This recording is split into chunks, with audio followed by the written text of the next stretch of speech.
yang baru. Mudah-mudahan semuanya mendapat berkah. Kali ini yang akan memaparkan materi adalah Dr. Ustadz Ahmad Sarwat LCMA. Beliau mengenyam S1-nya di Universitas Islam Imam Muhammad Ibnu Saud atau disebutnya Libya. Lalu S2-nya beliau di IIQ, di UAT ya maksudnya. Ilmu Al-Quran dan Tafsir, jadi IAT, gitu rekan-rekan. Jadi S2 dan S3-nya di IAT. Tak berpanjang kalam, marilah nanti format ini adalah format baru, jadi nanti langsung rekan-rekan hadirin untuk langsung bertanya, nanti beliau langsung menjawab gitu. Tak berpanjang kalam lagi, marilah kita mulai acara ini dengan Bismillahirrahmanirrahim. Ayo rekan-rekan, ada yang bertanya tentang tema kali ini adalah tentang fikih sholat berjamaah. Jadi bebas ya pertanyaannya rekan-rekannya. Fikih sholat berjamaah. Silakan rekan-rekan bertanya. Itu sudah ada pertanyaan. Oke, kalau tidak ada nanti dari kami dulu. Ini Ustaz, mau kami bertanya dulu Ustaz. Satu pertanyaan dulu, nanti dari rekan-rekan yang lain akan menyusul Ustaz. Apa hukum sholat berjamaah itu wajib Ustaz? Jadi kalau kita nggak bersholat berjamaah, kalau nggak wajib, apa kalau wajib berarti kan hukumnya dosa kalau tidak dilaksanakan. Silakan Ustaz. Ya, bismillahirrahmanirrahim. Assalamualaikum warahmatullahi wabarakatuh. Alhamdulillah wassalatu wassalamu ala Rasulillah, amma ba'du. Pertanyaannya adalah apakah sholat berjamaah itu hukumnya wajib atau tidak? Jamaah yang dirahmati Allah, sholat berjamaah ada yang hukumnya wajib, tapi tidak semua sholat itu hukumnya wajib. Tergantung sholat apa dan siapa.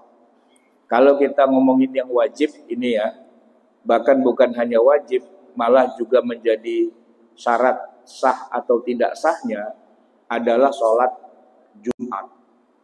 Jamaah selalu untuk sholat Jumat bukan hanya wajib, bahkan jadi syarat dan jumlah jamaahnya minimal 40.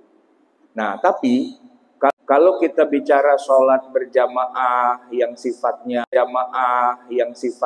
masjid, dia mau sholat di rumah, dia mau ke masjid, ya terserah dia.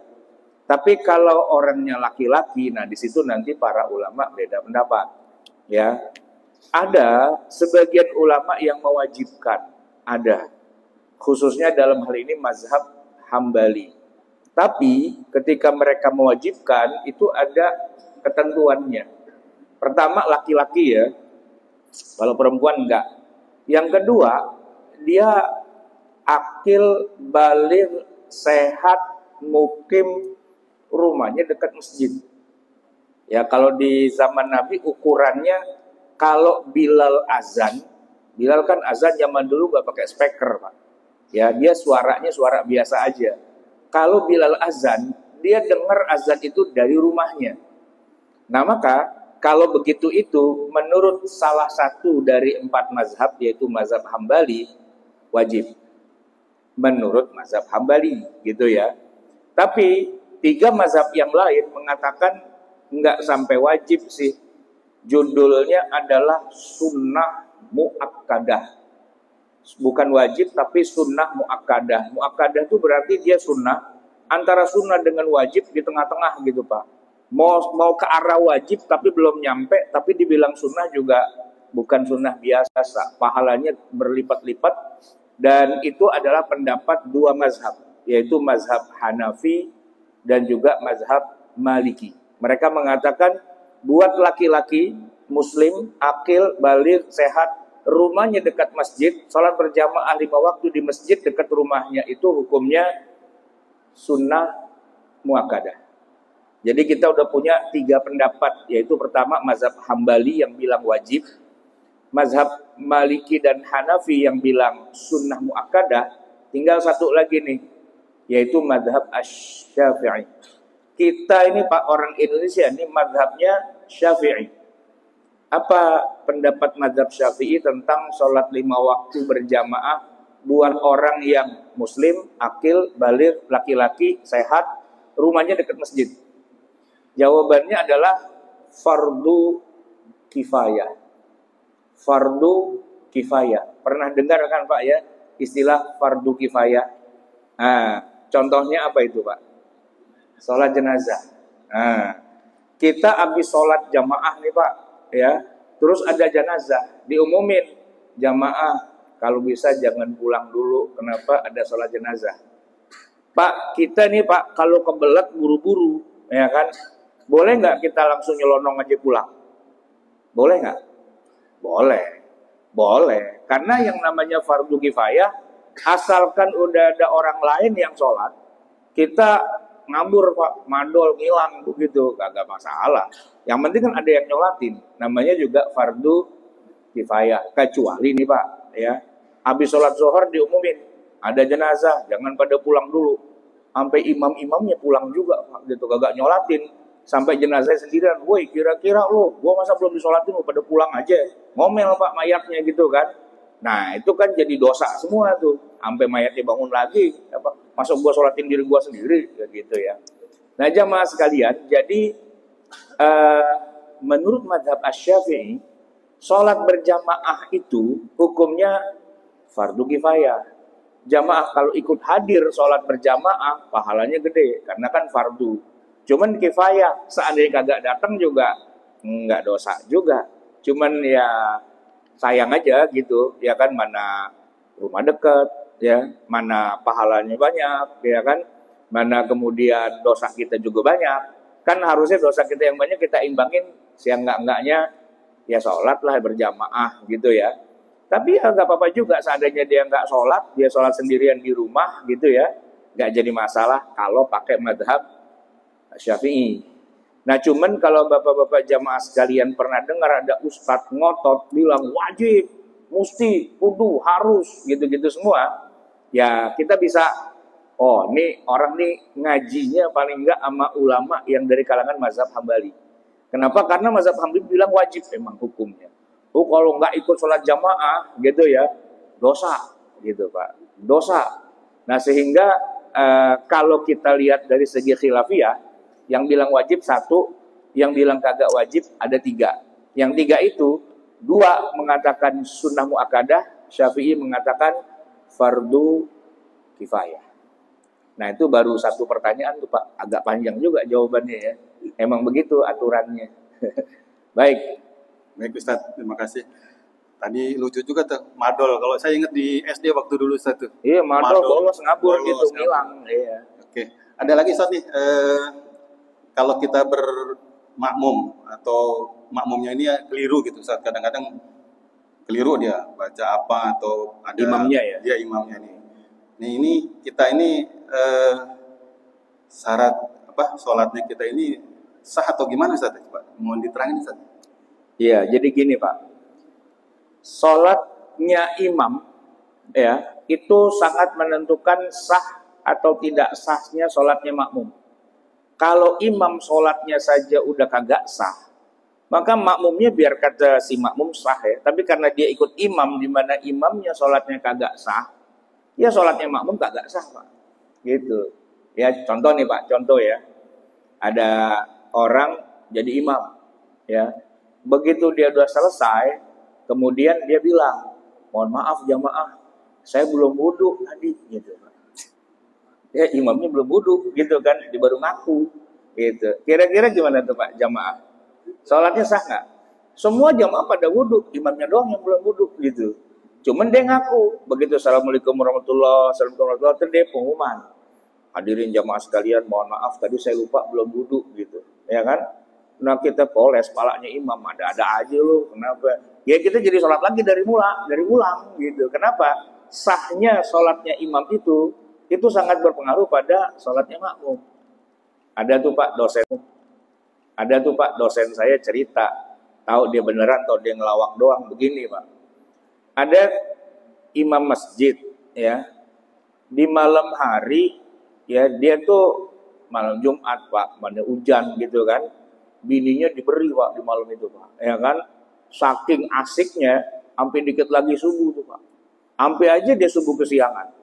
Untung ada suara azan, begitu dengar suara azan langsung berangkat ke masjid gitu, sholat subuh dia ngimamin Pak, ya kan, jamaah udah semua. Begitu dia selesai sholat subuh, dia pulang, dia kaget ngelihat bininya, rambutnya basah. Kenapa lu rambut basah? Gitu. Ya basah lah bang, orang semalam kita habis begituan. Astagfirullah. Nah abang belum mandi, tadi udah ngimamin orang sholat subuh gitu kan. Gimana? Nah jamaah udah bubar Pak. Nah begitu zuhur dia balik lagi ke masjid. Tapi dia bilang begini, jamaah tadi yang ikut sholat subuh jamaah ada nggak? Ada, kenapa? Sini dah mojok sebentar, saya mau ngobrol nih, katanya begitu. Ngobrol Pak, ya kan? Dibilangin, jadi saya kelupaan. Ya, lu pakai kelupaan segala lagi kan? Kita kena kodok sholat subuh tadi kita kan, pada berantakan itu. Nah makanya besok-besoknya itu Pak, kalau mau ngimamin sholat subuh, jamaah ada aja yang nanya, udah mandi imam? Bah, katanya gitu. Takut keulang kejadiannya begitu. Jadi kalau emang tuh imam kagak sah, ya kagak sah. Tapi kan begini Pak, sahabat tidak sahnya imam kan tergantung kesalahannya sampai level apa. Itu ya. Misalnya nih Pak, dia kehilangan salah satu rukun sholat, gak ngerjain salah satu rukun, nah itu kagak sah. Atau dia kehilangan salah satu dari syarat sahnya sholat. Syaratnya sah sholat tuh macam-macam tuh Pak. Ya, tadi kan suci dari hadas kecil, hadas besar, menutup aurat misalnya Pak. Imam Pak, kalau pusernya kelilingan, ya kan batal, ya kan? Atau bukan puser Pak, nih sini Pak, belakang sini yang biasanya orang pada sholat tuh kan kadang-kadang kaosnya pendek, celananya pendek, ya kan? Muncul tuh auratnya di bagian belakang, nah kan batal, gitu kan? Atau imam harusnya nggak ke kiblat, tahu gimana ada tikus lewat, dia kaget, astagfirullah, badannya bergerak Pak, sehingga nggak arah ke kiblat, kan imamnya batal, gitu kan? Ya atau imam nggak tahan, nah buang angin Pak, ya kan? Awalnya ditahan, lama-lama nggak kuat, lama-lama bunyi Pak, brut aja gitu.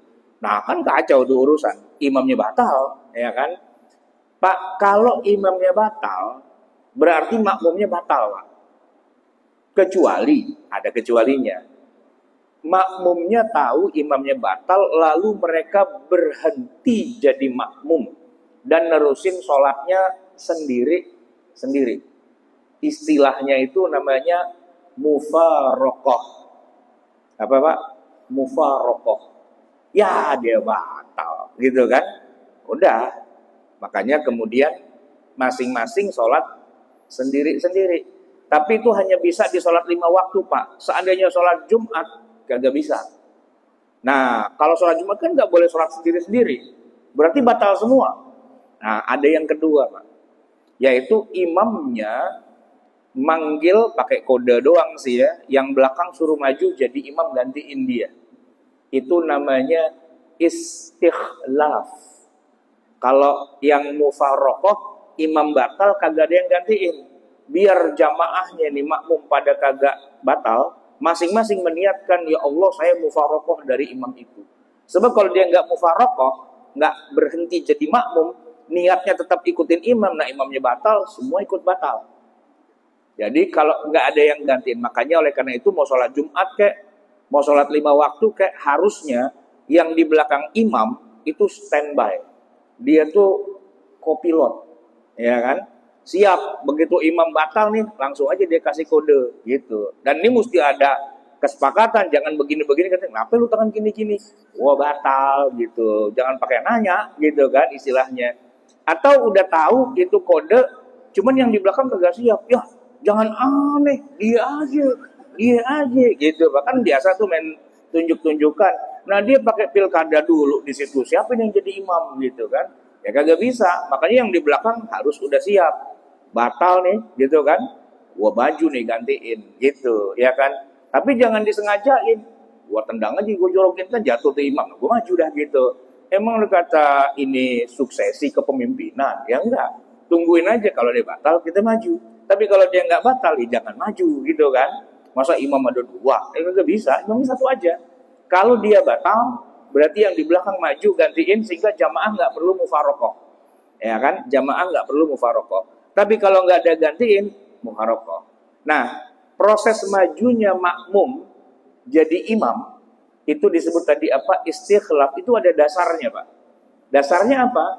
Dulu sewaktu Nabi Shallallahu Alaihi Wasallam sudah sakit-sakitan menjelang wafat, 3 hari Nabi nggak pernah ke masjid. Maka yang disuruh jadi imam itu Sayyidina Abu Bakar As-Siddiq radhiyallahu anhu. Pagi, subuh, zuhur, asar, maghrib, isya terus begitu. Suatu hari ya, pas Abu Bakar lagi ngimamin au zuhur atau asar gitu ya, Allahu Akbar gitu ya. Tiba-tiba Abu Bakar ngelirik, di sampingnya tuh kayak ada Nabi. Rupanya Nabi udah agak segeran dikit, Pak. Cuman beliau datang duduk di sampingnya Abu Bakar, sholatnya sambil duduk. Nabi sholatnya sambil duduk jadi makmum. Nah Abu Bakar kan kagak enak hati. Lah ini Nabi, kenapa gue jadi imamnya Nabi? Mundur Pak Abu Bakar, set gitu kan. Nah begitu Abu Bakar mundur, itu tanda bahwa Nabi lah yang meneruskan. Itu asal muasalnya begitu Pak. Nabi niatnya jadi makmum, Abu Bakar niatnya jadi imam, tapi karena Abu Bakar nggak enak hati sama Nabi, dia mundur dikit, set. Berarti kan Nabi di depan tuh. Terjadi tuh Pak pergantian antar waktu, gitu. Yang tadi makmum jadi imam, yang tadinya imam jadi makmum. Namanya apa tadi Mama? Istikhlaf. Tapi Nabi sama Abu Bakar udah kompak, udah paham gitu ya. Dan itu juga yang menjadi dasar kenapa boleh imam sholat sambil duduk, makmum sholat sambil berdiri, karena imamnya dalam kondisi udah payah, udah sakit-sakitan. Itu Pak, besoknya apa lusa memang Nabi kemudian wafat gitu. Tapi itulah syariat yang terakhir yang Nabi contohkan dalam fikih sholat, adanya istikhlaf. Nah ketika Nabi sudah wafat, Abu Bakar sudah wafat, di zaman Khalifah Umar itu juga ngalamin kayak gitu Pak. Beliau lagi ngimamin sholat subuh, tiba-tiba ditusuk dari belakang sama orang zindik, sehingga beliau jatuh terkapar. Sambil jatuh terkapar, dia tarik lengan yang di belakangnya, namanya Utsman bin Affan, untuk jadi imam. Dan Umar dengan susah payah tetap sholat sampai kemudian selesai, dan baru selesai sholat subuh lah Umar menghembuskan nafas yang terakhirnya. Itu istikhlaf namanya. Itu pertanyaan yang kedua ya Pak. Oke. Baik Ustaz, terima kasih. Nanti kalau saya di belakang imam, saya songgil dulu Ustaz. Ya. Udah mandi belum? Nah gitu. Minimal udah wudhu belum gitu ya. Iya. Terus pertanyaan lagi, Ustaz. Kalau begitu tugas imam ini agak berat nih. Tugas dan wewenangnya apa aja sih Ustaz, sehingga sedemikian rumit gitu kalau kita lihat gitu. Iya. Kita bedain dulu Pak antara imam rawatib 5 waktu di masjid gitu ya, dengan imam asal imam doang. Kan ada tuh Pak. Imam asal imam doang ya, daripada kita sholat sendiri-sendiri, jamaah ayo, lu jadi imam, lu aja. Nah itu kan imam mendadak gitu Pak. Ya, itu beda kewenangnya dengan imam rawatib di satu masjid gitu. Ya tentu pahalanya gedean imam rawatib, karena memang dia punya wewenang, punya hak dan seterusnya. Apa contohnya? Begini, contohnya kalau di masa Nabi ya, yang jadi imam di Masjid Nabawi itu adalah ya beliau sendiri Pak. Beliau tuh kepala negara sekaligus ketua DKM sekaligus imam rawatib. Nah kalau zaman sekarang 3 tuh Pak jabatan beda-beda. Kepala negara sendiri gitu kan, kepala departemen sendiri, kepala kantor sendiri, ketua DKM lain, yang jadi imam lain gitu ya kan. Di kita tuh udah agak complicated gitu. Nah kalau di zaman Nabi diborong semua Pak sama Nabi. Bahkan asal tahu aja nih, kan di sini kita punya jadwal khotib ya. Selama setahun kan dibikin jadwal khotib. Tahu nggak Pak? Di zaman Nabi, Masjid Nabawi itu tidak ada jadwal khotibnya Pak. Kagak ada. Minggu ini Umar, minggu besok Abu Bakar, minggu besok siapa, kagak ada. Yang khutbah Nabi terus Pak, nggak pernah ganti. Cuman jamaahnya juga nggak ada yang bilang ganti dong, bosen dia mulu gitu. Nggak. Di sini doang Pak, ganti lu imamnya dia mulu gitu kan. Di zaman Nabi kagak ada yang protes, Pak. Imamnya Nabi terus, ya kan? Yang khotib juga Nabi terus tiap hari. Kagak ada yang bilang, turun ya Rasul, gantian, ente mulu. Gitu, nggak ada yang bilang begitu. Siapa yang berani? Kualat ntar dikutuk jadi batu, jadi urusan tuh, Pak. Nah, begini, Pak. Karena Nabi menjadi imam masjid, dia punya wewenang yang sangat besar. Salah satunya contohnya adalah, walaupun masuk waktu itu sudah terjadi, tapi urusan kapan mulain sholat itu tergantung Rasulullah. Kadang-kadang Rasulullah nggak langsung datang ke masjid. Beliau agak lama dulu. Kenapa? Karena beliau melihat, kan rumahnya tuh Pak, sama Nabi sama masjid tuh rumahnya nempel. Ada jendela, ada hordeng. Nabi tinggal buka dikit hordengnya, ngintip. Ya kalau cara kita pakai CCTV lah gitu ya. Ya, jamaah belum penuh. Masih banyak yang bolong-bolong. Itu Pak, Nabi nggak langsung masuk. Karena kalau Nabi masuk, Bilal langsung qomat, langsung mulai. Pasti banyak mas buker tuh Pak jadinya gitu. Masbuker. Nabi paling nggak suka ada orang sholat jadi masbuk. Daripada lu jadi masbuk, mendingan gue tungguin. Gitu Pak. Nah, jadi asik juga sholat berjamaah di masa Nabi tuh. Kalau emang kebanyakan orang belum selesai dari kerjaannya, masih ada yang di sawah, ada yang di mana, Nabi nggak langsung qomat, tungguin aja. Begitu juga sholat isya. Kadang-kadang tuh sholat isya sama Nabi dimundurin waktunya. Kenapa? Ya karena belum penuh. Ya kan, begitu udah penuh, Nabi lihat, wah udah penuh nih. Baru Nabi masuk. Begitu Nabi masuk nongol, Bilal langsung qomat. Allahu Akbar, syahadu la ilaha illallah, berarti udah penuh. Gitu. Jadi memajukan dan memundurkan mulai sholat berjamaah itu wewenang imam. Bukan wewenang jadwal sholat. Bukan dia yang punya tang mulain, ada jamaah nggak ada jamaah mulai, nggak gitu. Kalau di zaman Nabi, ya kan? Ya karena masyarakatnya juga ya tahu kalau udah azan semua ditinggal langsung ke masjid gitu ya. Memajukan dan memundurkan waktu sholat itu wewenang imam yang luar biasa.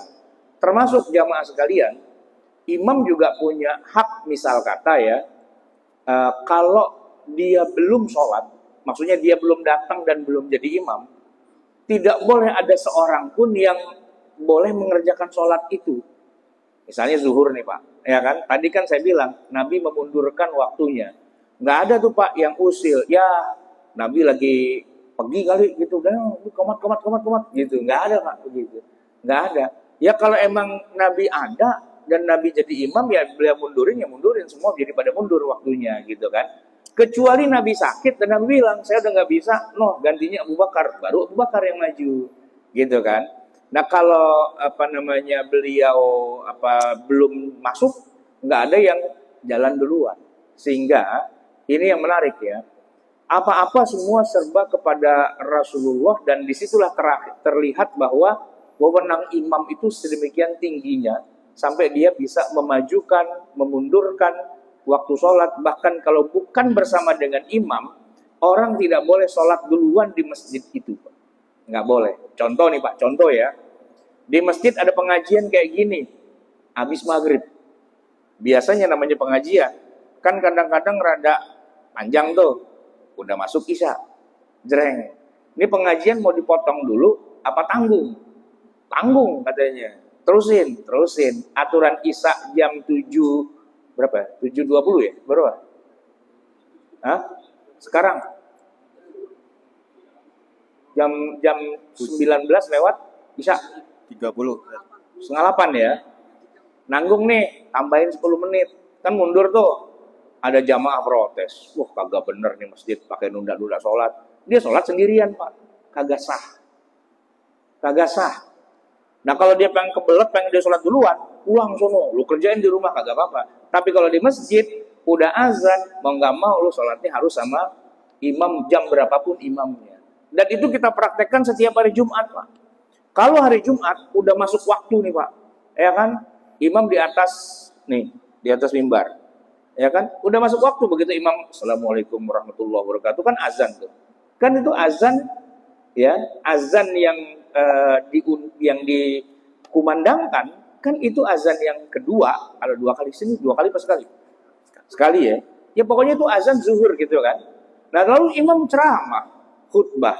Kadang-kadang ada yang cepat, 15 menit, 20 menit. Kadang-kadang ada yang 30 menit. Ada juga yang nggak tahu diri juga dia, 42 menit Pak, gitu kan. Sampai itu jamaah kesel gitu kan. Ujung-ujungnya pas baca doa, doanya kan yang udah akhir tuh Pak, yang terakhir biasanya kan. Gimana sih baca doanya? Allahumma ighfir lil muslimina wal muslimat wal mu'minina wal mu'minat itu kan. Itu Pak aminnya kenceng banget tuh. Wah, dari tadi kayak kelamaan lu gitu kan. Ada tuh Pak, bukan di sini bukan. No, Tanjung Priuk sonoan lagi pada yang begitu modelnya. Ya kan? Enggak boleh lamaan dikit gitu. Tapi Pak, sekesel-keselnya makmum sama khotib kagak selesai-selesai juga. Enggak ada yang boleh. Udahlah, kita sholat Jumat duluan. Kagak bisa, Pak. Kagak bisa. Ya tetap harus nungguin si imam. Paling ya pulang lewat mana itu imam, kita cegat dia gitu kan. Kalau perlu kita sliding tackle, jangan lama-lama udah sini, kita banyak keperluan gitu kan. Tapi intinya adalah yaitu hak dan wewenang imam sih. Ibarat kata dia mau majuin, dia mau mundurin dan sebagainya tergantung. Termasuk tadi istikhlaf.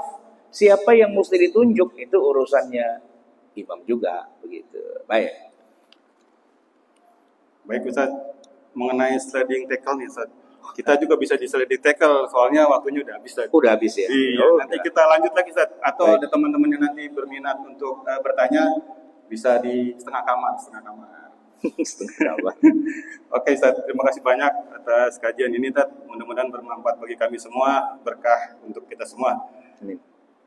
Minta doanya Ustaz. Baik. Jamaah sekalian, mari kita tutup kajian kita pada siang hari ini. Semoga Allah memberikan kepada kita keberkahan selama kita salat di masjid ini, duduk menuntut ilmu. Semoga dinaungi oleh sayap-sayapnya malaikat yang selalu memintakan ampunan buat kita. Bismillahirrahmanirrahim. Alhamdulillahirabbil alamin. Hamdan yuwafi ni'amahu wa yukafi mazida. Ya Rabbana lakal hamdu wa lakasy syukru kama yanbaghi li jalali wajhika wa li'azimi sultanik. Allahumma salli wa sallim wa barik ala sayyidina Muhammad wa ala ali sayyidina Muhammad. Rabbana zalamna anfusana wa illam taghfir lana wa tarhamna lanakunanna minal khasirin. Rabbana amanna bima anzalta wa taba'na ar-rasula faktubna ma'asy syahidin. Rabbana la tuzigh qulubana ba'da idh hadaitana wa hab lana min ladunka rahmah innaka antal wahhab. Rabbana atina fid dunya hasanah wa fil akhirati hasanah wa qina adzabannar. Sallallahu ala nabiyyina Muhammadin wa ala alihi wa sahbihi wasallam. Subhana rabbika rabbil izzati amma yasifun wa salamun alal mursalin walhamdulillahi rabbil alamin. Wassalamualaikum warahmatullahi wabarakatuh. Waalaikumsalam. Ya, sama.